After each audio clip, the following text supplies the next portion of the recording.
Anda masih bersama kami di Kompas Petang, Saudara. Hakim Konstitusi Anwar Usman yang dicopot dari jabatannya sebagai Ketua Mahkamah Konstitusi oleh Majelis Kehormatan MK mengajukan gugatan terhadap Ketua MK saat ini Soehartoyo ke Pengadilan Tata Usaha Negara. Hakim Konstitusi Anwar Usman menggugat Ketua MK Soehartoyo ke PT UN setelah ia melayangkan surat keberatan atas pengangkatan Soehartoyo sebagai Ketua MK. Soehartoyo menggantikan Anwar sebagai Ketua MK menyusul putusan Majelis Kehormatan Mahkamah Konstitusi mengenai pelanggaran etik Anwar Usman sehubungan dengan putusan MK terkait batas usia Capres dan Cawapres.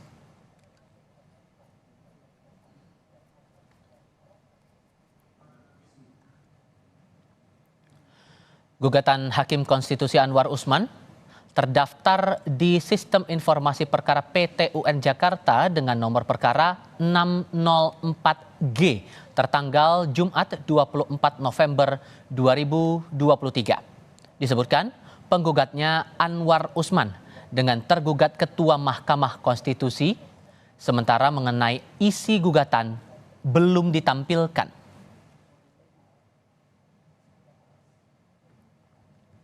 Assalamualaikum warahmatullahi wabarakatuh. Sebelumnya, Hakim Konstitusi Anwar Usman menyampaikan surat keberatan kepada Mahkamah Konstitusi atas pengangkatan Soehartoyo sebagai Ketua MK.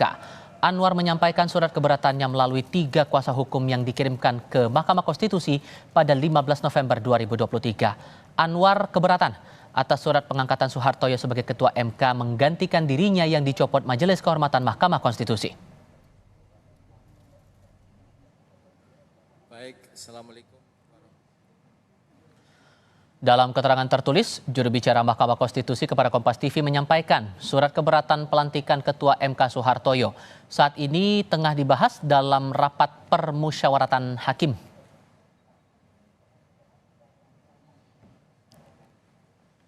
Hakim Mahkamah Konstitusi Anwar Usman menggugat Ketua MK Soehartoyo ke Pengadilan Tata Usaha Negara Jakarta hari ini. Bagaimana sebaiknya MK menyikapi gugatan salah satu hakimnya itu?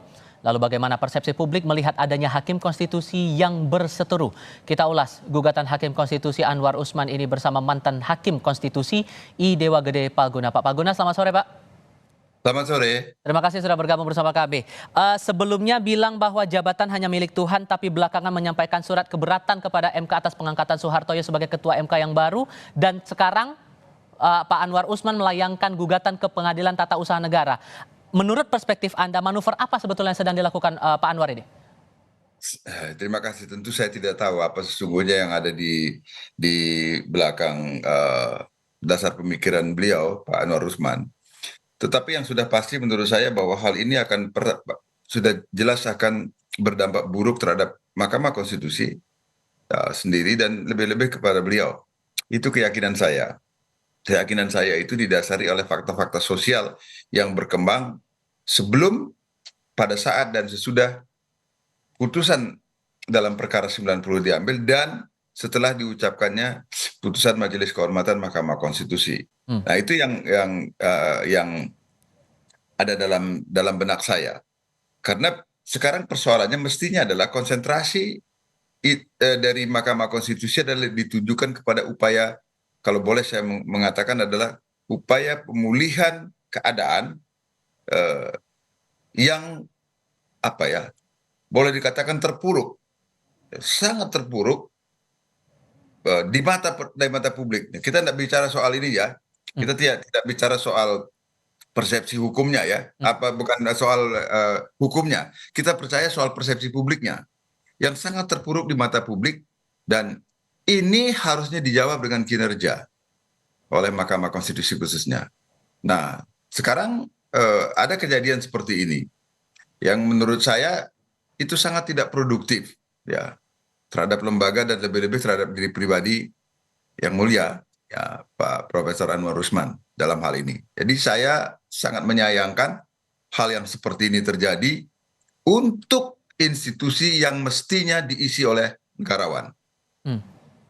Oke. Nah, itu menurut saya. Anda juga mempertanyakan tidak kenapa kemudian yang tergugatnya adalah Ketua MK saat ini, kalau kemudian keberatan karena pengangkatan terhadap Soehartoyo itu? Nah, itu yang saya nggak paham. Karena Anda sendiri juga belum kita bisa lihat apa isinya sesungguhnya gugatannya di laman itu kan. hanya bahasa.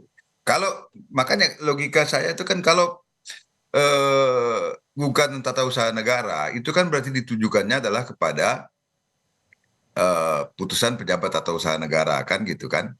Berarti mungkin nanti ke presnya kan yang akan yang menjadi objek gugatan. Tapi saya tidak tahu.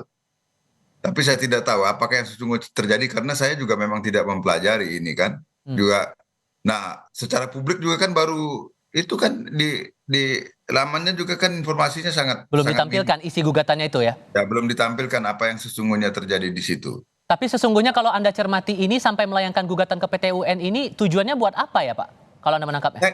Saya tidak paham dengan tujuannya, tapi mengapa tadi saya menyayangkan begini loh. Waktu rapat permusyawaratan hakim itu kan beliau hadir. Walaupun karena putusan Majelis Kehormatan Mahkamah Konstitusi beliau tidak boleh lagi dicalonkan atau mencalonkan diri sebagai ketua Mahkamah Konstitusi kan. Tapi kan beliau hadir di permusyawaratan itu dan memberi ucapan selamat loh. Iya. Pada waktu setelah keluar setelah Profesor Saldi Isra, yang mulia Profesor Saldi Isra mengumumkan hasil musyawarah itu yang membuat saya lega. Saya terus terang saya merasa sangat terharu sampai saya menitikkan air mata itu karena wah ini pertanda baik gitu kan. Karena itu hasil dari musyawarah langsung keluar mufakat dan yang menurut saya dalam proses itu yang ada dalam bayangan saya waktu kenegarawanan itu ditunjukkan ketika karena ada dua nama yang muncul pada waktu sebagai ketua Mahkamah Konstitusi yaitu Saldi Isra dan Suhartoyo. Nah, mereka kemudian disilahkan berunding berdua. Artinya kan hakim yang lain tidak ada keberatan kan? Pokoknya saya percaya di antara Anda berdua silahkan selesaikan. Siapa yang mau jadi ketua, siapa yang mau jadi wakil. Kan kalau di bahasa sederhana kan seperti itu kan? Sehingga logikanya tidak perlu ada keberatan lagi kan? Alangkah indahnya hal itu dulu kalau dilihat dari segi proses sebenarnya. Dan kemudian nanti lalu keluar dalam bentuk dalam jumpa pers, salaman, saling memberikan ucapan selamat, indah sekali. Nah, artinya, itu kembali sekarang ke pertanyaannya. Apa kemudian yang terjadi? Ya, apakah itu hasil kepura-puraan ataukah ini dadakan? Kan itu jadi pertanyaan publiknya. Nah, mengapa sampai kemudian ada timbul keberatan seperti itu? Nah, mestinya sebab logikanya kalau memang ada keberatan dalam proses itu, harusnya kan tidak mungkin lahir musyawarah mufakat. Paling voting gitu kan? Mestinya kan begitu. Ini hasil musyawarah mufakat loh.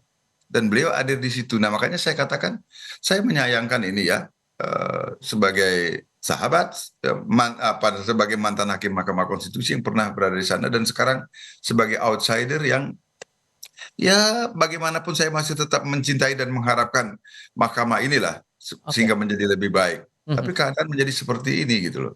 Sehingga bagaimana menurut Anda kemudian kondisi di internal hakim MK-nya menyikapi ada laporan seperti ini, terutama nanti juga akan ada rencana buat rapat permusyawaratan hakim untuk menindaklanjuti surat keberatan dari Pak Anwar Usman ini? Sekarang kita lihat, kalau memang hasil permusyawaratan pada waktu itu adalah hasil sungguhan, mestinya pasti putusan hasil rapat permusyawaratan hakim bulat mengatakan bahwa tidak ada persoalan dalam bayangan saya ya.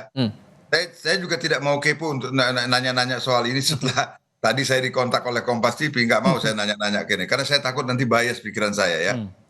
Jadi dalam bayangan saya nanti rapat permusyawaratan hakim pasti akan membahas ini dan mestinya suaranya adalah kompak.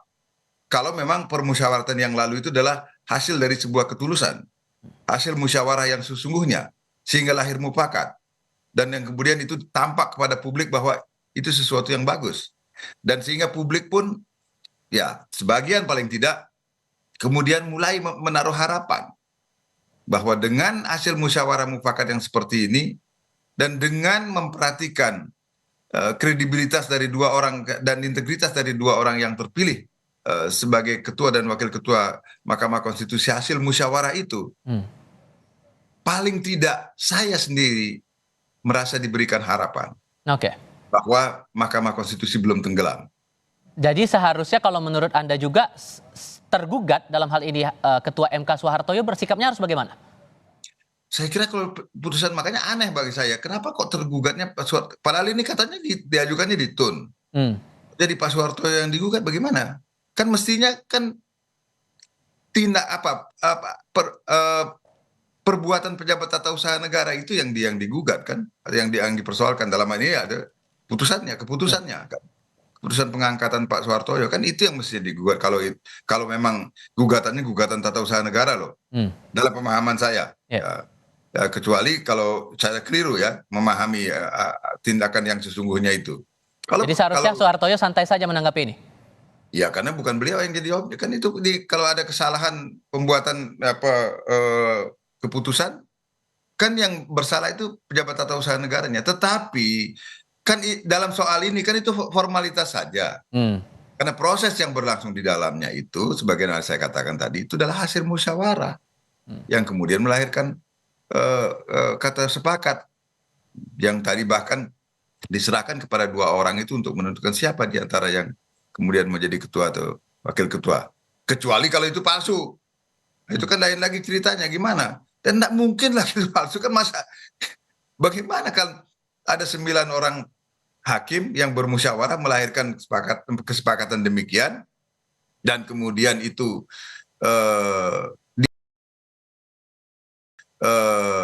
diakhiri dengan pemberian ucapan selamat dalam sebuah jumpa pers yang ditonton oleh publik seluruh Indonesia bahkan mungkin juga dari luar negeri karena saya juga mendapatkan WA dari kawan saya yang berada di London gitu ya mengenai soal ini dan di di Jerman gitu ya.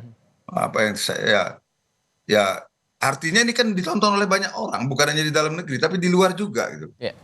Tapi sekarang menghasilkan situasi yang terbalik seperti ini. Itulah sebabnya saya menyayangkan mengapa beliau melakukan tindakan ini. Saya tidak tahu apa yang persisnya terjadi dan apa juga yang melatar belakangi pemikiran beliau. Tentu saya tidak boleh bersyakwa sangka mengenai soal itu.